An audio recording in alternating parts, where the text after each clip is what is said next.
Herzlich willkommen zur Autofahrt mit dem Autochef. Wir haben heute Mark Cameron bei uns.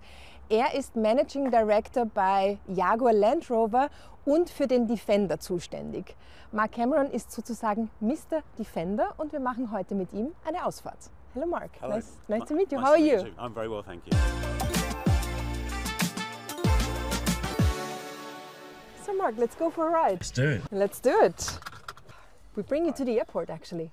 Yeah. And yes. you're going back to England? Yeah, unfortunately, I've only been here 24 hours, which is not long enough to spend in Vienna. But yeah, got to get back to the UK. Right. Mark, you are Mr. Defender. Can you introduce yourself, please? Yeah, so my name is Mark Cameron. I'm the Managing Director for Defender and Discovery brands for Jaguar Land Rover.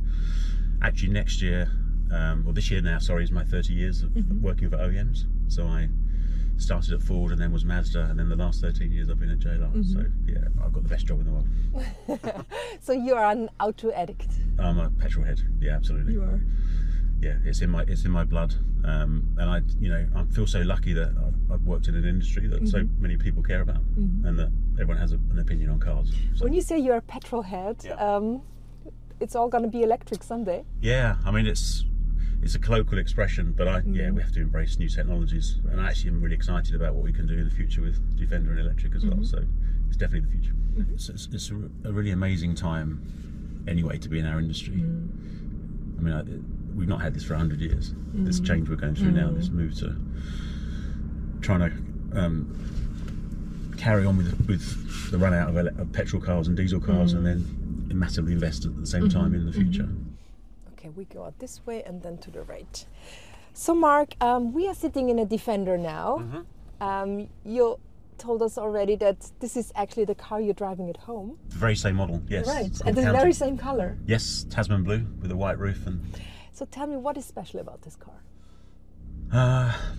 well, I mean, this particular vehicle is a nod to the past, because it's the county edition, which is a very famous vehicle we did in the previous Defender. But I guess it's a really good example of how wide the appeal of Defender can be. You know, you see many of them that are black wheels, all blacked out, very sort of stealth in their view, or you can be bright and colourful and historic. But Defender can mean so many different things to so many different people. And the great thing about Defender is a lot of people have a memory or a story from the old Defender of their childhood. So it has a fantastic backstory. Right. This car is steady, it's strong, it's a utility car. Yes. What do people do with this car? It's a really good question, and it's there's a lot of discussion about SUVs, and people don't ever use the capability. This is more than an SUV; it's an off-roader. And what I love when I travel around the world and I talk to our retailers and customers is that so many of our customers actually use this vehicle for its purpose. It varies by market, but in some markets over half of our customers regularly go off-road. And recently, where we've been having such climate change and bad weather flooding, and actually some of our customers self-organise themselves into help groups through WhatsApp or whatever, and they go out and help people. They get nurses to hospitals if it's snowing. And I just love the fact that Defender owners have this real community feel, and they want to do something with their cars rather than it just have this capability and it be wasted. Yeah. This car fits perfectly into the landscape of England. Yes. But also city people are driving it. Yeah. How come? Well, I think if I go back to the first Defenders, and the bloodline for Defender goes right back to 1948 with the Series 1 Land Rover. When we stopped making the previous Defender in 2016, it was a car everyone loved, but it wasn't very practical. I mean, it's turning circle, it wasn't very comfortable, it was quite narrow, you could kind of hit your elbow when you change gear. So what this Defender has done is kept all the character of the old car, but made it totally suitable for the city as well. So it's comfortable, it's got all the technology that you need, it's actually very manoeuvrable. And of course we're in a 110, but you've got the 90, which is the shorter version. Yes. Or the 130, the long one. So it's kind of really practical to use in the city as well as being totally at home in the wilderness as well. This car, the original one, was designed 47, 48. That is a long history. What is the fact that never changes about the Defender? the character of the car hasn't changed. So if you ask most children to draw a car, the silhouette that they will draw will be a box with a straight back, very upright, and that's the classic shape of a Defender. And that iconic shape of the vehicle and recognition just has not changed over those years. And you get into a Defender and it feels a different car. You feel higher up. You have this command view of the road. You feel invincible. It's like it's hard to explain, but it's like no other car. Right. And that's why when you talk to children about their memories of being in a Defender, it feels very special. Can the Defender ever be electric? Yeah, absolutely. I mean, we've taken steps already with our mild hybrids, which is what this has, and we will absolutely be going electric with future Defenders. We'll be adding new vehicles, because the other thing is, at the moment, Defender has just been one product effectively with different body styles, but my job is to take what has been a single product, Defender, over many years and turn it into a brand in its own right, and that includes a collection of different products that will be electrified, as well as services, so that we're absolutely modern and contemporary to our future customers. So the great thing about the Defender is we've got to hold on to everything that's great about it, distinctive, but also take it into the future. You've been with the company for more than a decade, but you are in the car business for 30 years? Yeah, this year, in 2 or 3 months, will be my 30 years. Yeah. Why is the car business so fascinating? I think it gets under your skin. I always, as a boy, I typically in those days, in the 70s when I was growing up, you'd have the posters of your dream cars on the wall in your bedroom. And what I love and feel privileged about being in the car industry, it's a very tangible thing. You go out for the evening, you talk to friends. Everyone has an opinion on cars. It's not a white goods. It's not a financial services product. It's a character. It means something to people. For most people, after a house purchase, it's the second most expensive thing they'll ever buy. And very emotional. And people get attached to. And this is what the great thing about now working with Defender is. It's very visceral. It's an emotive brand. It's not people that just want A to B transportation. There's a very functional transport need. Yes, there's loads of products and car brands for them, but that's not what Defender is. It's more than that. And I just feel really lucky that there's a tangible, emotional product at the end of all of that people love. Which was your very first car? My very first car was, when I was a student, was the old Mini. Was that true? Yeah. It was a beige Mini 1000. Very English? Very English. Built in the UK. Really impractical. I mean, I love the car. I went so many miles in that car. But you do not have it anymore. You don't. No, it's not in your garage. No, I had to let that go. I wish I had it now. It was probably worth quite a bit of money, actually. But I had a Mini. Then I had an MG, the old MG. Right. It was an MG. English also? Yeah. Back then? MGB GT. It was.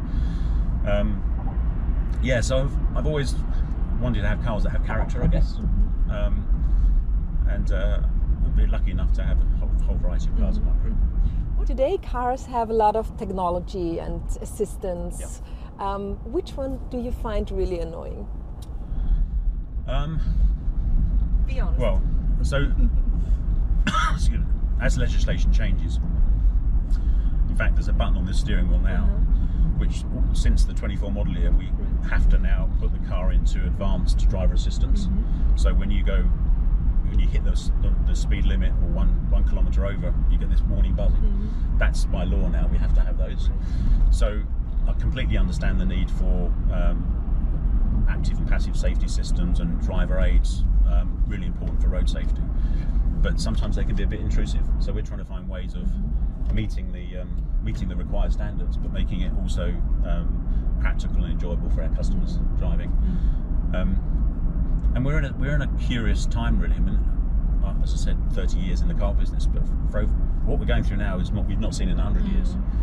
As we have to embrace new technologies, not just propulsion systems, but also, driver assistance, ADAS, driverless, cars completely ultimately. And I guess I love having my hands on the wheel and doing it myself. But future generations will get used to the fact that they will be sitting in what will be a a transport pod. Do you think that will actually happen? Yeah. I mean, the driving experience is something that young people also like, I think. Yeah, I mean, we're seeing already in the US, in fact, Jaguar is supplying I-Pace, thousands of I-Paces to cities in the US through Waymo, where as like an Uber service, you call up a car, I think in Philadelphia and other cities like that, and it arrives with no driver, and your route's pre-programmed. And that's all geo-fenced within a certain city boundary. I think that's what will happen, is that more and more cities will have zones within them that are driverless, and then you go outside of those zones, and then you're still required, because it requires on the infrastructure technology as well. So I think for some years yet, people will still be able to hold the steering wheel, press the throttle. What does Mr. Defender say about the SUV boom? Almost every car sold in Europe is already an SUV. Yeah, I mean, there's a reason why customers love SUVs, is because you're higher off the ground, your visibility is great, the space in the car is great. But it's even more so that trend has been happening for some time. What's really important from my perspective for Defender is that Defender is more than just an SUV. Yes, you get the space and the ride height, but it's what the car can do as well. It's a proper off-roader. And my job in communications is to make sure that as the original from 1948, that we talk about being the original, and that we've been doing this for 75 years, and we are the experts. And so that when you need to use your car, you press the button here and you go into boulder crawl or grass, gravel, snow mode, this car can do amazing things. Right. This can go at nearly 45-degree slopes. It amazes people. One of the things I'm trying to do more of is to get more of our drive experience centres around the world, so actually our customers or prospective customers can see what the car can do. We are at the airport already. You have to take a ticket so I can drop you off. Where are you going? I'm going to flying back to London, to Heathrow, and then I've got about an hour and a half road trip to get back to where I live in the Midlands. Right. That is close to the headquarters. Yeah, I only live about 15-minute drive. It's funny actually, it's the closest I've ever lived, which sounds perfect. But for me, half an hour to an hour drive to work is the ideal. Right. If you love driving as I do, and it gives you a bit of time to think about the day ahead, 10-15 minutes is a bit too short. So I'm lucky to be close to work, but I'd actually prefer a slightly longer drive, to be honest. We reached the airport. Thank you, Mark, for the ride. My pleasure. It was a pleasure. Really nice to meet you. Safe trip home. Thank you. And I'll see you again. Yeah. Maybe in England sometimes. Yeah, please let me know when you're over and we can have another road trip. Goodbye. Really nice to meet you. Bye. Bye.